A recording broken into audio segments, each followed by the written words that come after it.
Right, here's something you haven't seen on the channel before. This is my father's 1970 something, I don't know what the exact year is, Fiat 455 CI, CI standing for Crawler Industrial.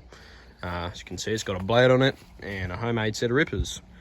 Really handy machine, but it's cursed. So we make this joke, or I make this joke to my mates a lot, that it's cursed. Because every time we fix something on it, something else breaks. Now, it's probably sat in this exact same spot here for a couple of months now. It's sat where the Ford is right there for like a year, I'd say, at best. And we pulled the final drives off of it, rebuilt them, so both sides. Would have actually made good video content because Dad and I did them ourselves. It involved new steering clutches as well. That was part of the original problem. The left-hand side steering clutches sheared all the teeth off, so we had no drive to the left-hand track. We fixed that. It now steers on both tracks, and it's now got propulsion on both tracks, so that's really good. We also redid the idlers, so both idlers have got new sets of bushes in the fronts of them. They are bushed idlers, they're not bearings, which is weird. I would think they'd have bearings in them, to be honest, but oh, greased bushes must have worked fine for Fiat. It's got new wear plates on here because they're really sloppy and the idlers were just moving around, so we got them now, so the idlers are like really tight now, which is good. It's got a rebushed front spring hanger. The old one, you could like wiggle it around, it was that bad. And if I find the bushes, I'll show you in the video soon. We also did the spring. Needed a new spring shaft because it was all rotten and wasn't really holding much spring tension on the idlers, so the traps were a little bit sloppy. So yeah, it's had a pretty decent amount of money spent into it, so it's pretty much a new bloody bulldozer. But yeah, the only thing that's not new is the engine. I don't know whether that's been rebuilt or not before. However, we have a big problem with it starting. It will not start without the use of ether. Now, some people would say, oh, it's low on compression and all that sort of who-dad, but that's bullcrap. It's not low on compression. If it was low on compression, I would pop this cap off the rocker cover and it would bounce around and there would be visible white blow-by smoke there. There's nothing there. I can pull the cap off and the cap will just sit there. I can pull the cap off entirely and there's no smoke. I'll show you a video of that now so you know I'm not bullcrapping, but yeah.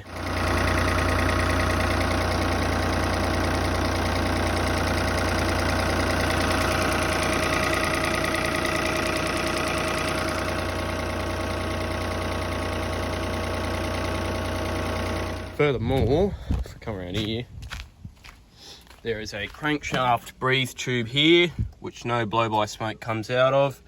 And if I remove the dipstick when the engine's running, furthermore, no blow-by.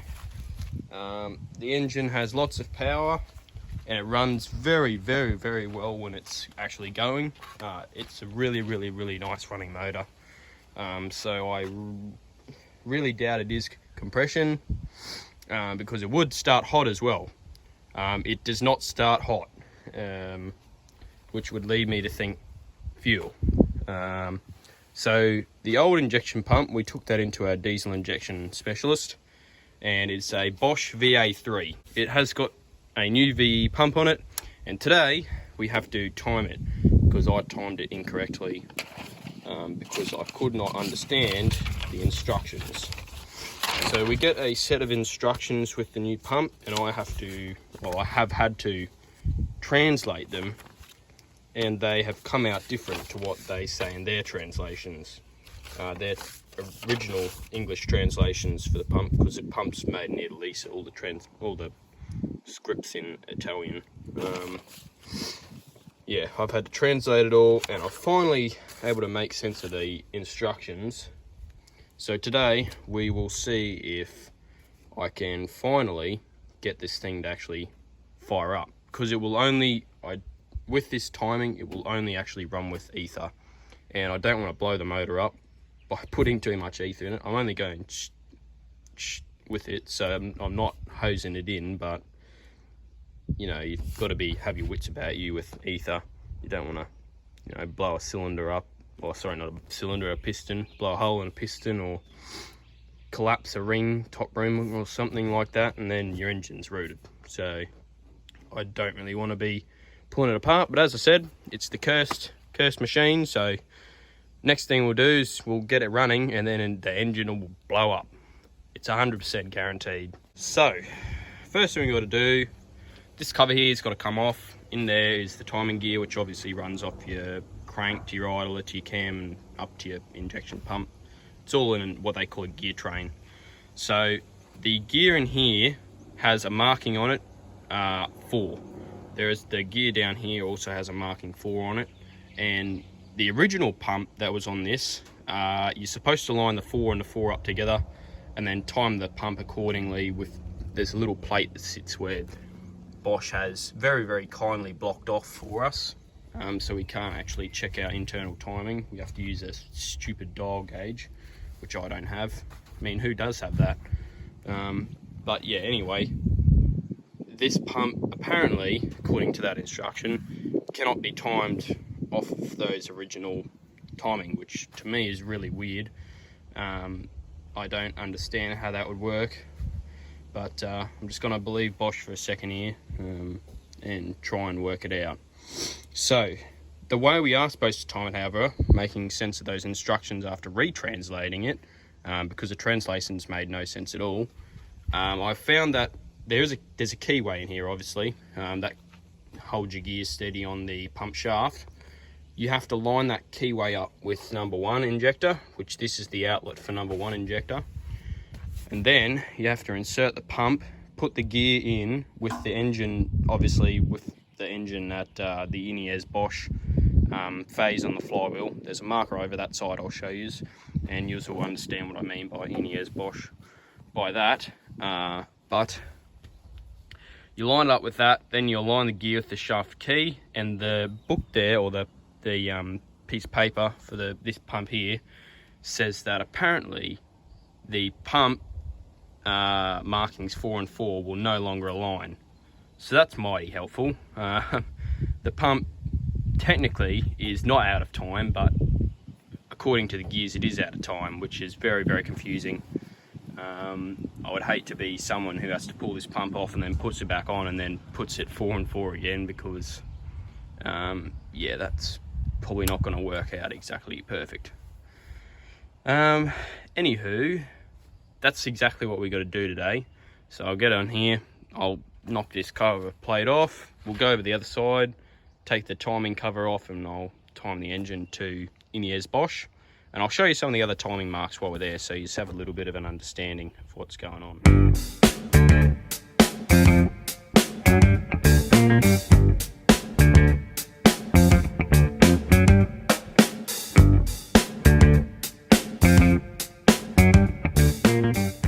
Right, so here's our gear, and you can see our 2 marks, 4 and 4, are somewhat lined up.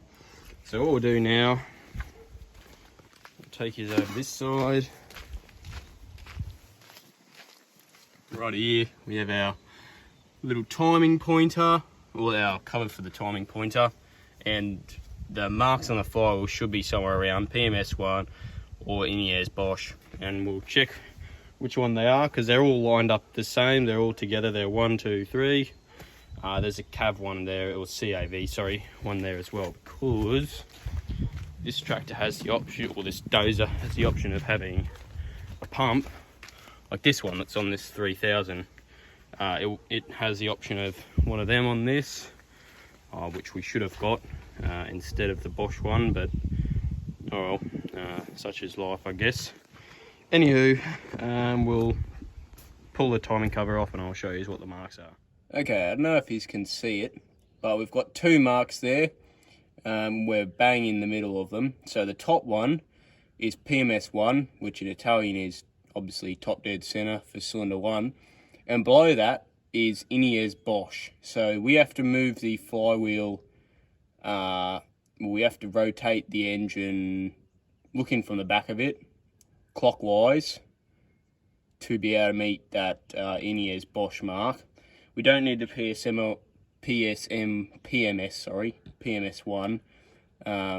mark according to the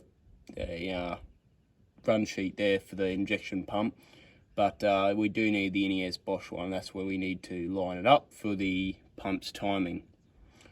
Anyhow, we'll do that.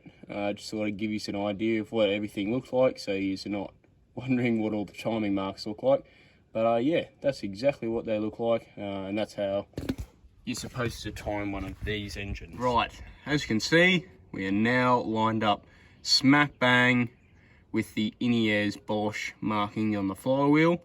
So we'll lock the engine there. Come over here.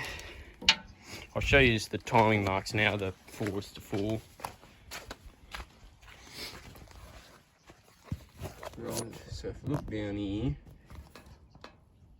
ooh, it's a bit hard to see actually. Right here. You can see that our 4:4 marks are still lined up. So yeah, they will be no longer. So that just shows you that I originally did have it timed as the book says. That's how the manual says it. How the manual says to time it. But this sheet of paper says differently. So because it's not starting, we'll go off this sheet of paper with my new translations. And I'll see if we can get it to start up. So obviously first thing we've got to do is slacken off this pump gear here. It asks us to unscrew these two securing bolts, but I'm not sure if I want to do that or not just yet. I might just slacken everything off in the pump region, and then rotate it all back around to where it's supposed to be, and then yeah, we'll leave it at that, I reckon. Right, so I don't know if you can see it, but the 4 is now up there as opposed to down there. We also have our pump fitted and the keyway, which I said use earlier. The old pump. If we have a geese over here, just fix that up before it goes anywhere. We have our, so we're going to light a bit more. With our keyway slot here, and this here is the outlet for number 1. So it seems to be with all the Bosch pumps. So I have the other pump, the keyway, instead of being here, was over here, and the gear for this one sits like around obviously where the keyway is. So by putting it in time 4:4, I have then put the other pump 180 degrees out of time. So what I've done, as I said before, rotated the gear a full 180 degrees around. It will line up with the new keyway on the shaft for the new pump, because the head on that is spun around 180 degrees. So, in theory, the engine should now start, providing that it's got the correct amount of fueling, all the timing of the actual pump on the housing with this slot here is actually correct. I'll have to play with that. I'm not sure if I can get it perfectly correct. If not, I'll just have to, there's a little plug on the back of these that you slot a dial gauge into, and you zero the dial, or you wait until the dial gauge gets to a point where it doesn't move. You zero it there, and then you turn the engine backwards until the, what do you call it? Oh, sorry. You turn the engine backwards to the, I think it's either top dead center or the injection pump's timing. And then what you do is you rotate the pump on these slots until the dial gauge gets to the specified amount that the manufacturer has quoted. So for this pump, it's 1 millimeter, but as I said, I'm probably just going to play it by ear, how it sounds. I'll do what I did with that Ford tractor, and I'll just adjust it a little bit, take it back a little bit, adjust it, or advance it, retard it, play around with the pump until I can hear when the engine is running perfectly.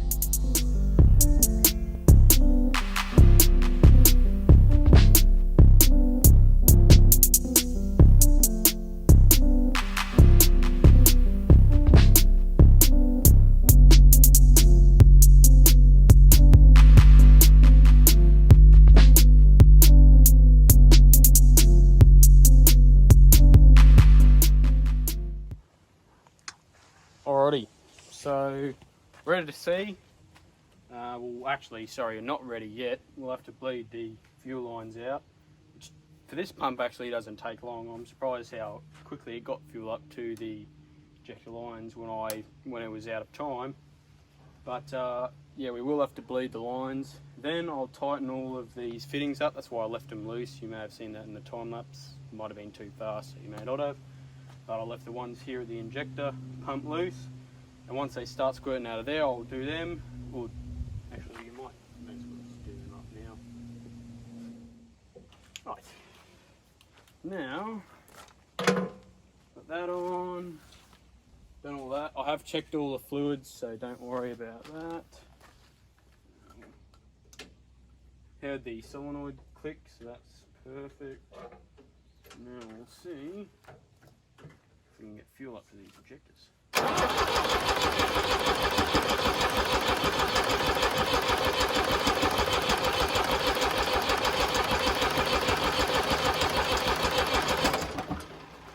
I think that's enough. We'll tighten these buggers down.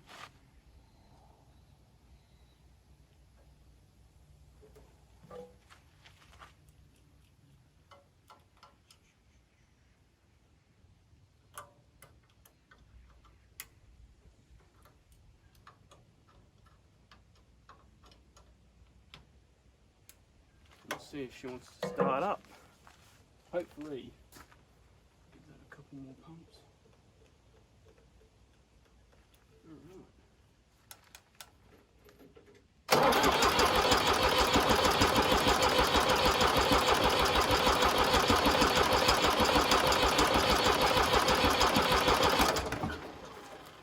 All smoke, no poke. I reckon we might give her a shot of the old good stuff and see if it will start up. It's smoking quite a bit. Smoking white, so maybe not enough fuel. I'm not sure. We're yet to find out. Anyway, I'll leave that and I'll spray a bit of stuff in it.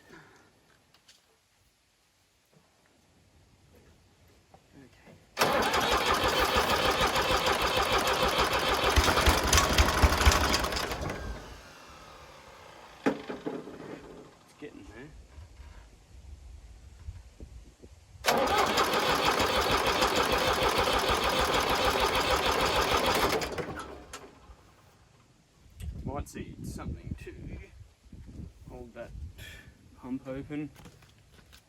So it's severely out of time.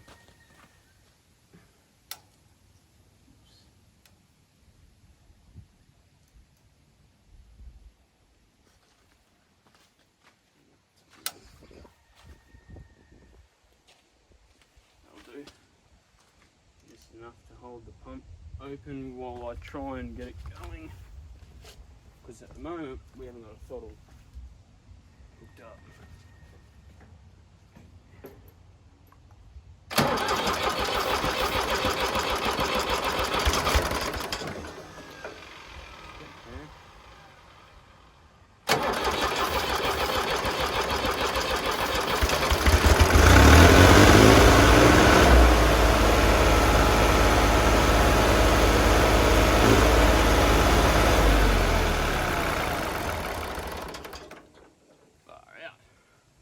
I think we need to adjust that idle down a little bit. Just a bit. And the timing, I think, is a little bit out. But you're fired. That's a step in the right direction. So, what I do now, this screw needs to be adjusted. That's exactly how the pump comes, so why that's so screwed out, I have no idea. But yeah, I'll screw it back in just a little bit and we'll see if we can get it to idle. Rightio, so we got the pump re-timed. I still got to move it a bit more this way so this throttle will actually open, but you'll be pleased to know we don't need any aerostart anymore. Top's got up.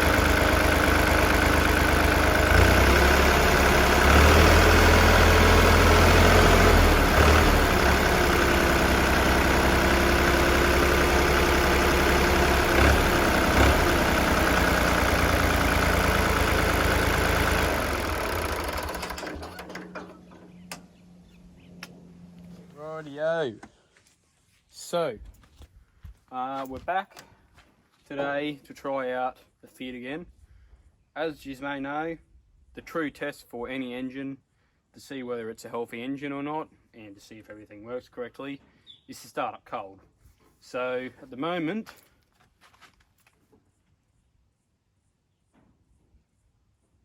the engine's sitting at about,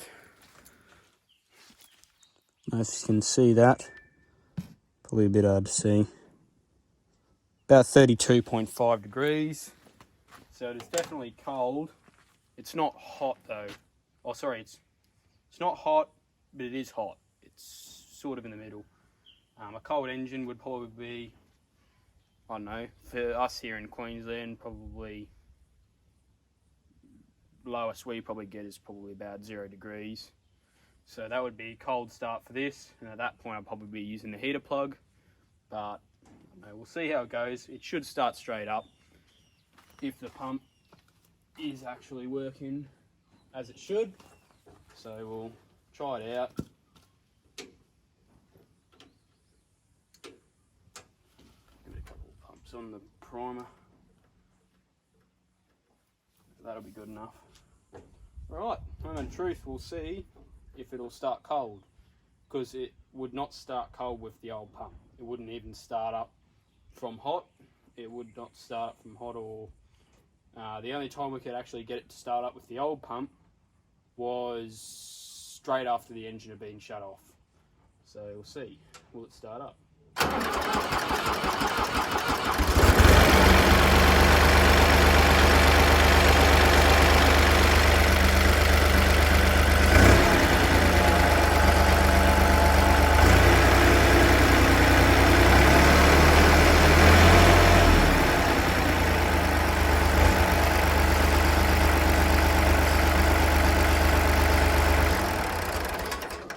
Perfect. That's exactly what we're after. So, after 10 years, 12 years maybe, it has never ever started like that. We've had to use ether in the intake every single time we wanted to start it, which has been an absolute pain in the neck. But, I don't know what to say. It's pretty awesome now that we don't have to use that. We can just start it straight off the bloody key. So yeah, anyway, if you've gotten to this stage, thanks for watching. Don't forget to like and subscribe, and I'll see you in the next one. Bye for now.